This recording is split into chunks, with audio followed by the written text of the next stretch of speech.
स्वागत है हमारे चैनल स्पिरिचुअल कुंडली में। आज की वीडियो में हम चर्चा करेंगे उस रहस्यमयी शक्ति के बारे में जो आपके शरीर में सूक्ष्म रूप से विद्यमान रहती है। इसे हम कुंडलिनी कहते हैं। कुंडली, जीवन की अदृश्य शक्ति। कुंडली एक रहस्यमय शक्ति है जो व्यक्ति के शरीर में सूक्ष्म रूप में व्याप्त रहती है। यह शक्ति शांत अवस्था में होती है जिससे इसके अस्तित्व का पता नहीं चलता, लेकिन जब यह जागृत होती है तब हमें यह एहसास होता है कि हमारे भीतर कितनी विशाल ऊर्जा विद्यमान है। इसी कारण से कुंडली को सर्प के रूप में भी दर्शाया गया है। जब आपकी कुंडली जागृत होती है तो आपके साथ चमत्कारी घटनाएं घटित होने लगती हैं जिनकी आपने कभी कल्पना भी नहीं की होगी। एक नया जीवन जागृत होता है और आपका शरीर और मन एक नए तरीके से कार्य करने लगता है। मानव शरीर में कुल 114 चक्र होते हैं, लेकिन उनमें से मुख्य रूप से 7 चक्र होते हैं जिनमें से प्रत्येक का महत्वपूर्ण कार्य है। ये चक्र हैं: 1. मूलाधार चक्र, 2. स्वादिष्ठान चक्र, 3. मणिपुर चक्र, 4.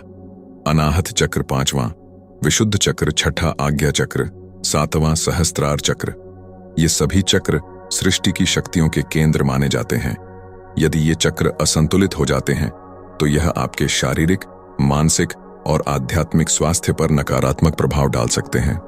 प्रत्येक चक्र एक अंग और उसके कार्य से जुड़ा होता है।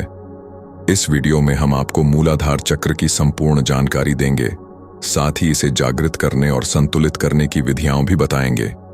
मूलाधार चक्र, स्थिरता और ऊर्जा का आधार। मूलाधार चक्र को संस्कृत में मूलाधार कहा जाता है, जिसका अर्थ है जड़ और आधार। यह चक्र संपूर्ण चक्र प्रणाली का आधार है, इसलिए इसे जागृत करना अत्यंत आवश्यक है। मूलाधार चक्र का संबंध क्रोध, ईर्ष्या, घृणा, द्वेष, कामुकता और माया से है। इसके अलावा स्वास्थ्य, बुद्धि, स्वच्छता और पाचन शक्ति भी इसी चक्र से जुड़ी हैं। यह चक्र हमारे शरीर की धातुओं, अपधातुओं और चैतन्य शक्ति से भी संबंधित है। शारीरिक स्वास्थ्य और सांसारिक प्रगति का मूल यही चक्र है। मूलाधार चक्र को 4 पंखुड़ियों वाले कमल के रूप में दर्शाया गया है, जो मां के 4 कार्यों मन, बुद्धि, चित्त और अहंकार का प्रतिनिधित्व करता है। इस चक्र का तत्व बीज है और इसका अधिपति देवता ब्रह्मा है।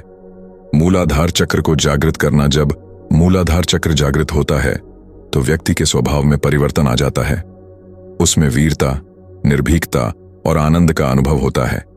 इसके असंतुलित होने पर नकारात्मक प्रभाव भी उत्पन्न होते हैं। मूलाधार चक्र को जागृत करने के लिए ध्यान, संयम और साधना की आवश्यकता होती है। इसके लिए आप आराम से बैठें, अपनी रीढ़ की हड्डी को सीधा रखें और अपने इंद्रियों के बीच के स्थान पर ध्यान केंद्रित करें। अपनी तर्जनी और अंगूठे से एक वृत्त बनाएं और गहरी श्वास लेते हुए अपनी कुंडली को जागृत करें। मूलाधार चक्र को संतुलित करने के योगासन। मूलाधार चक्र को संतुलित करने के लिए 5 महत्वपूर्ण योगासन हैं। 1. ताड़ासन। यह आसन खड़े होकर किया जाता है और इसे योगासनों की नींव माना जाता है। यह शरीर को सीधा और स्थिर करता है और पृथ्वी की ऊर्जा को महसूस करने में मदद करता है। 2. मलासन। यह आसन व्यक्ति को पृथ्वी के करीब लाता है और कमर को सहारा देता है। 3. जनुशिरासन। यह आसन मूल चक्र के आसपास के तनाव को दूर करने में मदद करता है। 4. वीरभद्रासन। यह आसन पृथ्वी और शरीर के बीच मजबूत संबंध बनाता है, जिससे शरीर में गतिशीलता बढ़ती है। 5. सेतुबंध आसन। यह आसन मूल चक्र को ऊर्जा देने में सहायक है और रीढ़ की हड्डी को मजबूती प्रदान करता है। इन आसनों के माध्यम से आप अपने मूलाधार चक्र को संतुलित कर सकते हैं और अपने जीवन को खुशहाल और निरोग बना सकते हैं। आपको यह वीडियो कैसा लगा? कृपया कमेंट में जरूर बताएं। धन्यवाद।